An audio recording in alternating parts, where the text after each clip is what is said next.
The smell of grilled meat was still in the air when my son screamed. Not cried. Screamed. The kind of scream that makes a mother's blood turn cold before her mind even understands why. My name is Clara Whitmore. I'm 32, a single mother, and until that afternoon, I still believed family meant protection. My 7-year-old son, Noah, had been chasing bubbles across my father's backyard while everyone laughed around the barbecue pit. Then my nephew, Tyler, came running too fast from the patio, slammed straight into Noah, and tripped over his own feet. Noah fell backward onto the grass. Tyler only scraped his knee. But before I could even reach my son, my sister shouted, "Look what Noah did!" My father turned from the grill, face red with anger and beer. "That boy needs discipline." "Dad, stop." He didn't listen. He grabbed the red-hot barbecue tong from the fire and pressed it into Noah's small hand. My son screamed so loud the birds shot out of the trees. And then, from the street, sirens started coming closer. The sirens grew louder with every second. For one impossible moment, everyone froze. My father stepped back from Noah as if he had done nothing wrong. My sister rushed to Tyler, dramatically checking his knee while completely ignoring the blister already forming on my son's tiny hand. I dropped to my knees beside Noah. "Baby, look at me," I whispered, fighting tears. "Stay with Mommy." His face was pale. His entire body shook. "Mom," he cried. "It hurts." My stomach twisted. The ambulance pulled up outside the house. Apparently, one of the neighbors had heard Noah's scream and called emergency services. 2 paramedics hurried through the gate.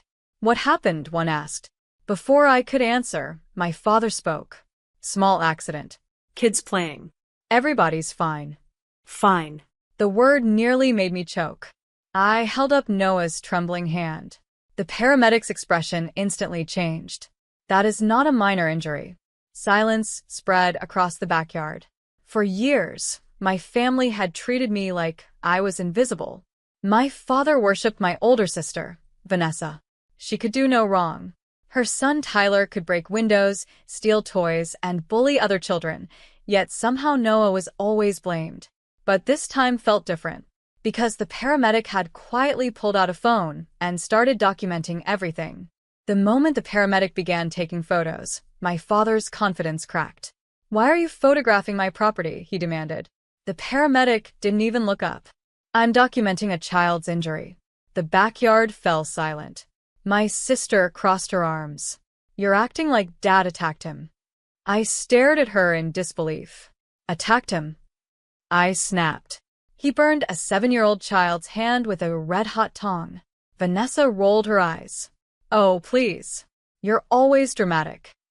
Noah winced beside me as another wave of pain hit him. The paramedics wrapped his hand and prepared him for transport. One of them gently asked Noah what happened. I expected him to stay quiet. Instead, he looked straight at the medic. "Grandpa did it." My father's face turned white. "That's not what happened," he barked. "It is," Noah whispered. The medic exchanged a glance with his partner. Something had changed. For the first time in my life, outsiders were witnessing what happened inside our family. Years of favoritism. Years of excuses. Years of my father deciding who deserved protection and who deserved punishment. As the ambulance doors closed, I looked back toward the house. Several neighbors had gathered near the fence, and one of them was holding up a phone, recording everything. The emergency room was crowded, bright, and painfully cold. Noah sat beside me, his injured hand wrapped in thick white bandages while doctors treated the burn. Then my phone started vibrating. Again, and again, and again. At first I ignored it. Then I looked. Dozens of messages. Hundreds of notifications. My stomach dropped. The neighbor's video had already spread across local social media. The footage showed Noah crying on the ground, my father grabbing the glowing barbecue tong, my desperate shout, and Noah's scream. The comments were brutal. "That's child abuse. Who does that to a little boy?" Someone call the police. The video was being shared faster than anyone could stop it. Then my sister called. I answered. "Clara, take that video down right now."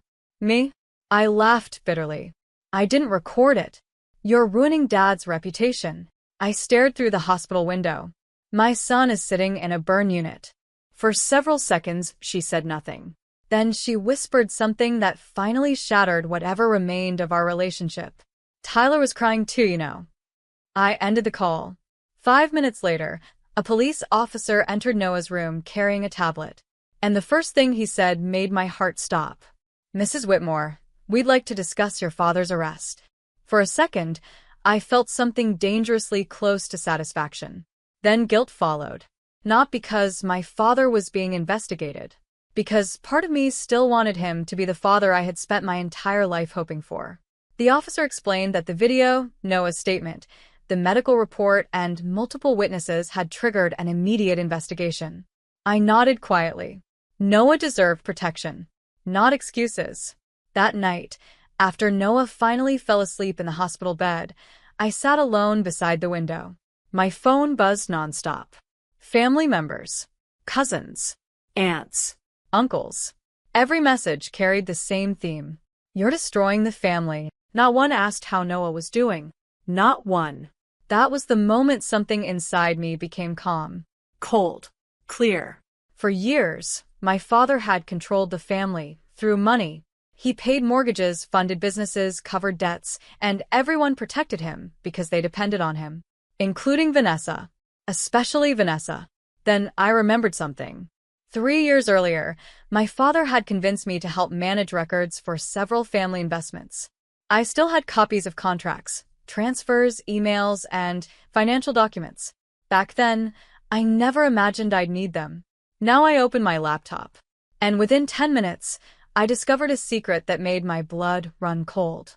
A very expensive secret. The secret was hidden in plain sight.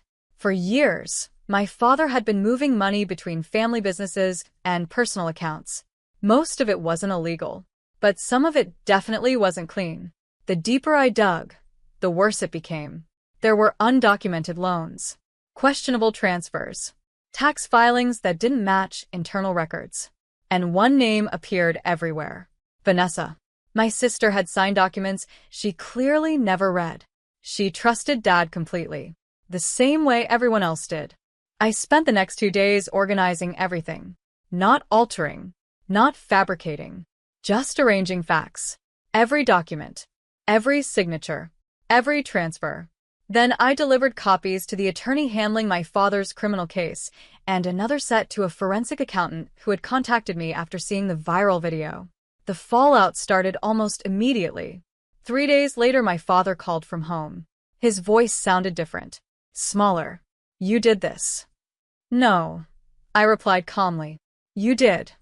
You turned everyone against me." I looked at Noah coloring quietly beside me. "No, Dad. The truth did." He hung up. That evening, investigators appeared at 2 family businesses. By morning, bank accounts were frozen pending review. And for the first time in her life, Vanessa realized that blindly protecting our father might cost her everything. Then she showed up at my front door. I opened the door and barely recognized her. Vanessa looked exhausted. Her makeup was gone. Her eyes were swollen from crying. For once, she wasn't angry. She was scared. "Clara," she whispered, "please help me." I folded my arms. The irony was almost unbearable. When Noah was screaming in pain, she had worried about Tyler's scraped knee. Now she wanted mercy. "What do you want?" She stepped inside. The investigators questioned me for 4 hours. I said nothing. They think I knew about the transfers. "Did you?" "No." For the first time, I believed her. Vanessa had many flaws, but being clever enough to run financial schemes wasn't one of them. Tears filled her eyes. "Dad used me." The words hung heavily between us, because they were true. My father had spent decades turning us against each other while presenting himself as the hero. Now the illusion was collapsing. Piece by piece. Vanessa sank into a chair. I should have protected Noah. I looked away. Hearing those words months earlier would have meant everything. Now they felt painfully late. The next morning, investigators executed additional warrants. And by afternoon, my father was formally charged. But that wasn't what shocked the family most. The real shock arrived when my grandmother's lawyer revealed a document nobody knew existed. The entire family gathered in the lawyer's office 3 weeks later. My father sat quietly beside his attorney. Vanessa stared at the floor. Nobody looked confident anymore. Then the lawyer opened a sealed envelope. My client instructed that this be revealed only if serious harm ever came to one of her great-grandchildren. The room went silent. My grandmother had been gone for 7 years. The lawyer unfolded a document. It wasn't a will. It was a trust amendment. Years earlier, Grandma had secretly transferred a significant portion of her estate into a protected family trust. But there was a condition.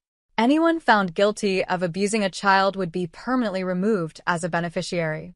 My father's face lost all color. The lawyer continued. As a result of the ongoing criminal findings, Mr. Whitmore is disqualified.